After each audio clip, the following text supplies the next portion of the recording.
thongdo thong ama sai do adu thongdu phaudat khrani thongdu sablo dre train na yore je hujum jibu ti sibok tane aduga train yorok gi phibam di dum leiramne huji plastic bottle mayama de saiba hori adum train gi mong do train lakpada mot kada gi mong dum adum hore adu masima koina yam section ningai oi tena nongpok lom dagi uchaba Khongsang Railway Station gi saktam adune aduga nongchup lom dagi sonna kan nga sai utpaduna nongchup lom dagi uchaba railway gi mong ne aduna sida mayaw langpok tholakpa matamda kanna baida makta phayar gi button yan bido adu yali idu train lakpa ngai ado moida hangbro hana yai haibro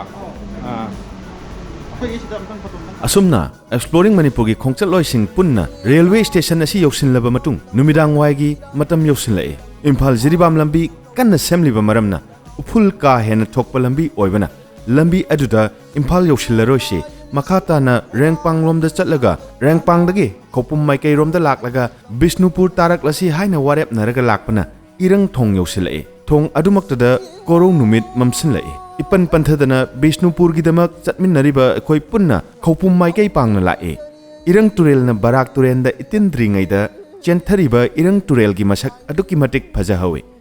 tamjaba amasung uchchabana watlabane tasengna phajai korong numit ki masak mangalna mammana hankibana uchchariba asimak tarangba irang turel gi masak adumakti oidre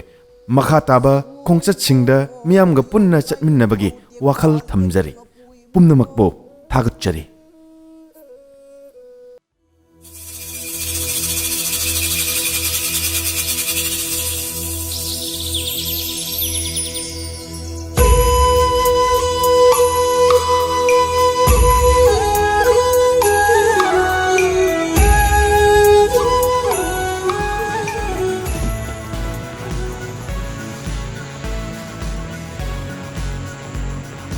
Erang Rail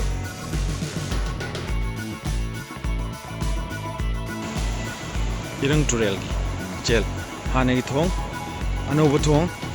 langminaba exploring Manipur gi team mayam asigumba khongchat sing asi mai pakhan biriba khongchat loi singbo exploring Manipur na thamoidagi amakpa amatta yaudana thagat chabaga loinana makha taba khongchat singda chatminabagi wakhal thamjari amasung anoba khongchat loi ama oina saruk yabiningba singna yamna toina hangbirakpa sing kharadang pakhum pijarabada asigumba khongchat asi yaubada thoidokpa maru oiba leijade isa na maru oiba achangba punmak puthokjaduna masana masagi responsibility punmak ogjaduna supnagi chatminariba aikoi wakhal manana awat apa yangnaduna chatminnaba adu khaktangi khongchatne asigumba khongchat asida yawbiningba isilnaw singna matam gi matung inna exploring Manipur Facebook Instagram loina exploring Manipur YouTube channel bu mityang tabiduna matam gi khongchat singi khanghan wari khongchat adugi paudam amade atai update sing khangbigani ayamba khongchat sing chatringai numit adugi mangoinana maru oiba khangan wahi sing exploring Manipur YouTube channel Facebook amasung Instagram da pumnamak thagatchai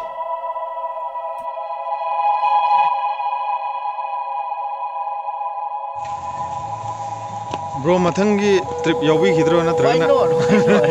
chill lagtine bro chithata yawpa dum hana nai bro yawjake yawda mathangi trip ready lady drone driver